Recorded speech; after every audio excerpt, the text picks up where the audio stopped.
ನೃಪಕುಲದಲ್ಲಿ ಹುಟ್ಟಿದ ಗುನ್ನಿ ಅಲ್ಲ ಅಲ್ಲ, ನೀರಿನಲ್ಲಿ ಅಡಗಿದ ನೀರು ನಾಯಿ. ಮೇಲೆದ್ದು ಬಾರೋ, ಅಡಗಿಯೇ ಕುಳಿತಿದ್ಯಲ್ಲ. ಇದು ಕಪಟದ ದ್ಯೂತ ನಮಗೆ ಗೊತ್ತಾದ್ದು. ಮತ್ತೆ ಅದನ್ನು ಆಡುವುದಕ್ಕೆ ಈಗ ನಾನು ಕಲ್ತಿದ್ದೇನೆ. ಸಾಧ್ಯವಾದರೆ ದ್ಯೂತವನ್ನು ಆಡೋಣ, ನಾನು ಸಿದ್ಧರಿದ್ದೇನೆ. ಅದು ಹೇಳುವ ನಮ್ಮ ಐವರಸಿ ಪಾಂಚಾಲೆ ಪಟ್ಟೆ ಸೀರೆಯನ್ನುಟ್ಟು ಶೃಂಗರಿಸಿಕೊಂಡು ಬಂದಿದ್ದಾಳೆ. ಅವಳ ಸೀರೆಯನ್ನು ಸುಲಿಸುವುದಕ್ಕೆ ಬರುವುದಿಲ್ವೇ ಬರುವುದಿಲ್ವೇ ಬರಿಸುವ.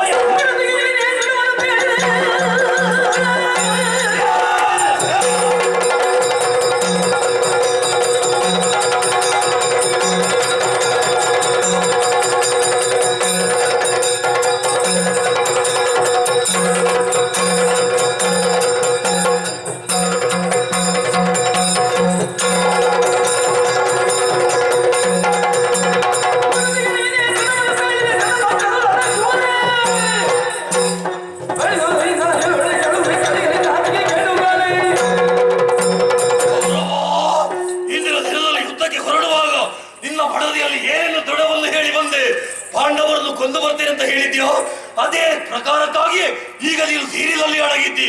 ಇನ್ನೊಂದು ಭರಿಸುವ ಎತ್ತ ಹೇಗೆಂತ ನನಗೆ ಗೊತ್ತಿದೆ. ಇದು ಎತ್ತಿದಂತಹ ರುದಿರೋಮುಖಿ ಕಥೆಯಿಂದ ನೀನು ಪಠಿಸುತ್ತಿರುವಂತಹ ಜಲಸ್ತಂಭನ ವಿದ್ಯೆ ಮರೆಯುವೆಯಾಗುವ ಹರದಲ್ಲಿ ಈ ನೀರನ್ನು ಅಪ್ಪಳಿಸಬೇಕು.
ಯುದ್ಧಕ್ಕಾಗಿ ಆಹ್ವಾನಿಸಿದವರು ಯಾರು?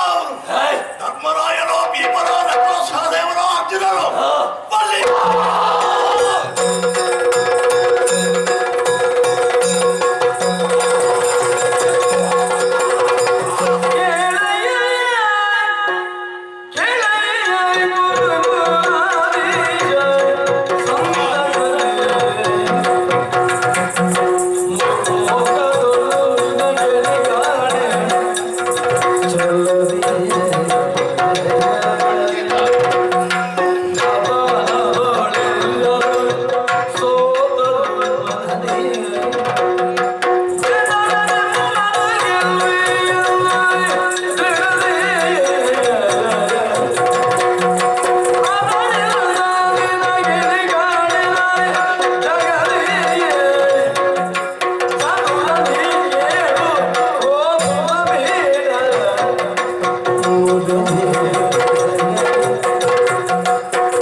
ಮಂದಿಯು ಯುದ್ಧಕ್ಕಾಗಿ ಮುಂದೆ ಬನ್ನಿ ಎಂಬ ಪೌರುಷದ ಮಾತು ಒಟ್ಟಾಗಿ ಬನ್ನಿ ನೋಡಿ. ಕ್ಷಣ ಕಾಲದ ಮೊದಲು ನೀರಿನಲ್ಲಿ ಅಡಗಿದ್ದೆ. ಅದಕ್ಕೆ ಹಿನ್ನೆಲೆ ಏನೋ ಯಾಕೋ ಅದನ್ನು ವಿಮರ್ಶೆ ಮಾಡುವುದಕ್ಕೆ ನಾನು ಹೋಗುವುದಿಲ್ಲ. ಆದರೆ ನಿನ್ನವರನ್ನೆಲ್ಲ ಕಳೆದುಕೊಂಡ ಮೇಲೂ 5 ಮಂದಿಯನ್ನು ಯುದ್ಧದಲ್ಲಿ ಸೋಲಿಸ್ತೇನೆ, ಸೋಲಿಸದೇ ಇದ್ದ ಕೌರವ ಛಲದ ಮಾತುಗಳನ್ನು ಕೇಳಿದಾಗ ನಿನಗೆಣೆ ಇನ್ನೊಬ್ಬನನ್ನ ನಾನು ಕಾಣೆ.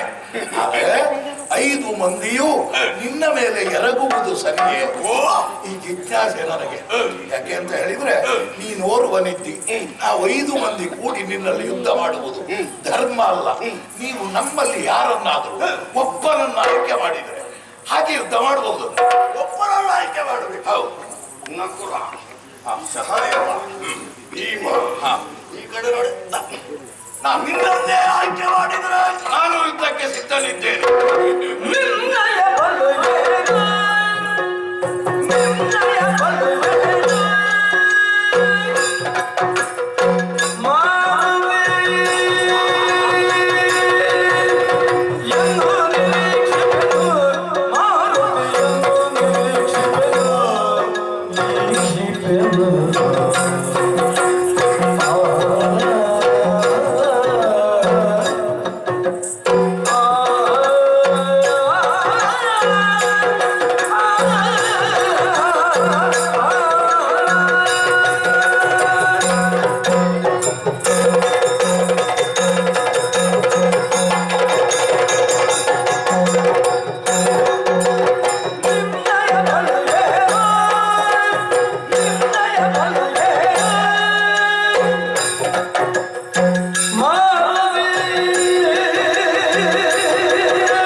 5 ಮಂದಿಯನ್ನು ಯುದ್ಧಕ್ಕಾಗಿ ಆಹ್ವಾನಿಸಿದೆ.